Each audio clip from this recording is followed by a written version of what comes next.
Buenas tardes, compañeros. Nosotros somos el equipo que va a exponer acerca de la depresión. Vamos a darles a conocer la definición, la clasificación, las características y, por sobre todo, las generalidades de este tema. El equipo está integrado por Génesis, Daniela, Citlali y yo, Itzel.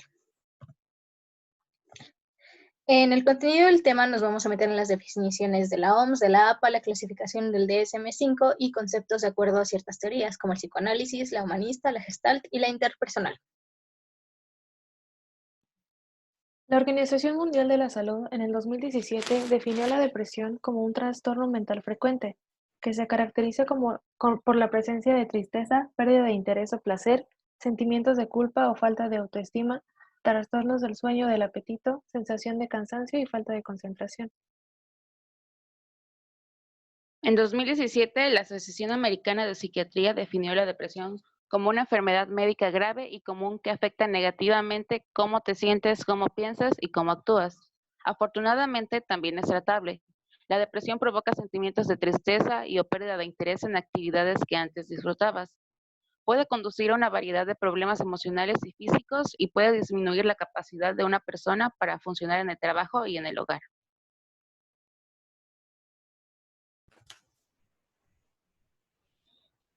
El Manual Diagnóstico y Estadístico de los Trastornos Mentales, en su quinta edición, clasifica los trastornos depresivos en categorías diagnósticas que son trastorno desregulador del estado de ánimo, trastorno depresivo mayor, trastorno depresivo persistente, también conocido como distimia, trastorno disfórico premenstrual, trastorno depresivo inducido por sustancias, trastorno depresivo no especificado y trastorno de preelección médica. Estos diagnósticos serán vistos a profundidad más adelante. Bueno, en la teoría del psicoanálisis, la principal característica que lo define es que ellos no definen la depresión como depresión, ellos usan el término melancolía. Este término se acuñó antes de los 1900 en el psicoanálisis freudiano, pero no fue hasta 1917 cuando se llevó a fondo, en el escrito Duelo y Melancolía.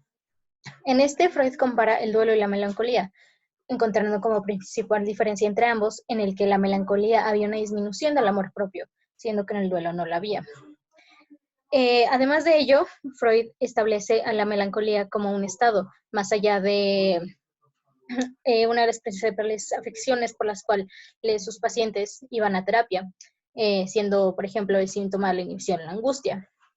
No fue hasta 2017 en la revista Panamericana de Psicología, en la cual se dio un modelo más claro acerca de lo que es la melancolía en términos de psicoanálisis. Es una reacción a una pérdida sobre la base de una elección narcisista de objeto. ¿Qué quiere decir con esto? Bueno, primero el yo tiene una elección de objeto.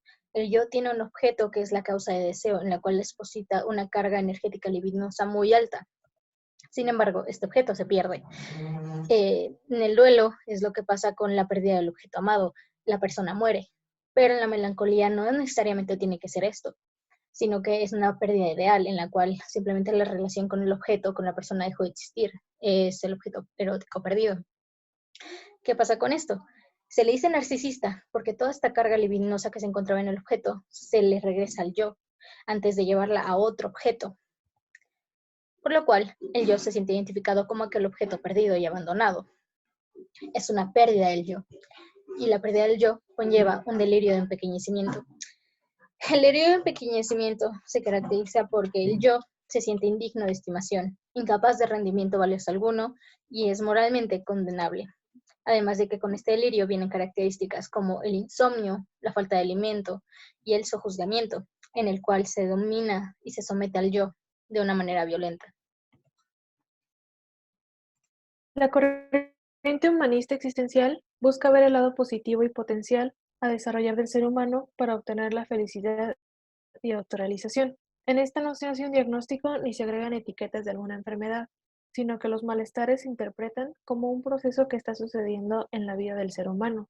Por esta razón, para esta corriente no existe la depresión ni ninguna otra enfermedad propiamente dicha. Entre el cliente y el terapeuta se forma un vínculo terapéutico y no una separación paciente-psicólogo, ya que es una colaboración conjunta de la búsqueda de bienestar del primero. No se le llama paciente porque no es una persona pasiva que va a ser dirigida o diagnosticada, y el terapeuta se define como el facilitador del proceso del cliente, que funge como acompañante al ritmo, tiempo y duración que el cliente considere, con el propósito de sentirse escuchado y atendido para que él solo se dé cuenta de cuáles son y cómo arreglar sus malestares, tomando con mayor interés los deseos y planes en el presente y a futuro, sin regresar tanto al pasado. Se apoya de la pirámide de Maslow y en la logoterapia de Viktor Frankl.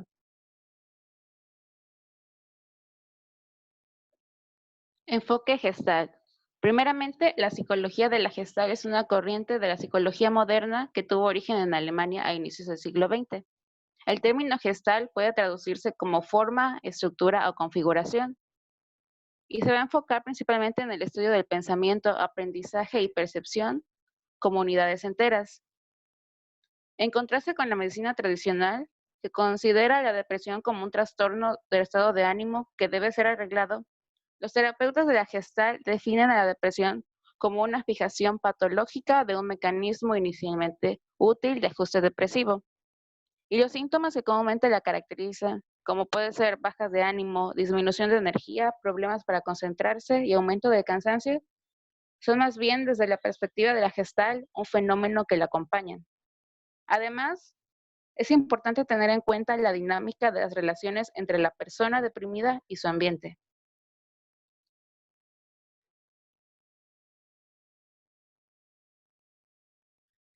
La Gestalt se enfoca más en el proceso específico de generación de la depresión que parte del ajuste depresivo. El ajuste depresivo se entiende como un mecanismo que tiene como función principal sobrellevar situaciones no placenteras para el individuo. Inhibe acciones peligrosas o sin sentido, de manera que preserva energía en situaciones que llevan a metas posiblemente inaccesibles. Entonces es un modo de defensa y tiene un rol en la vida humana. Sin embargo, puede llegar a desregularizarse y es ahí cuando el individuo entra en un estado de Gestalt fijo. El Gestalt fijo indica una limitación de reacciones de la persona y una pérdida de capacidad en la toma consciente de decisiones. A nivel biológico, la biología puede explicarlo como un déficit de neuroplasticidad, que es cuando no es posible hacer nuevas conexiones neuronales y el sistema nervioso central pierde la habilidad de reaccionar al entorno y de integrar nueva información. A partir de esto es donde surge la fijación depresiva, que es cuando la persona deprimida se vuelve rígida en su manera de abordar las interacciones hacia el ambiente y puede llegar a mostrarse inseguro, impotente, desesperanzado o incluso enojado. Y es aquí donde se dice que el individuo adopta una organización depresiva. La teoría interpersonal de la depresión está basada en tres ideas principales: teoría del apego, teoría de los roles sociales y psiquiatría interpersonal. Este modelo propone fundamentalmente que eventos en la infancia temprana influirán en el desarrollo de esta psicopatología. Igualmente, se incluyen los actuales eventos de vida y aparición de síntomas depresivos manifestados por el paciente. Estos eventos pueden desencadenar conductas como aislamiento social, fatiga, falta de concentración, entre otras. Dos hallazgos importantes que deben mencionarse en este modelo son el vínculo entre vulnerabilidad interpersonal y depresión, así como el hecho de que los individuos deprimidos tienen mayor dificultad para establecer relaciones interpersonales saludables. Gracias por su atención.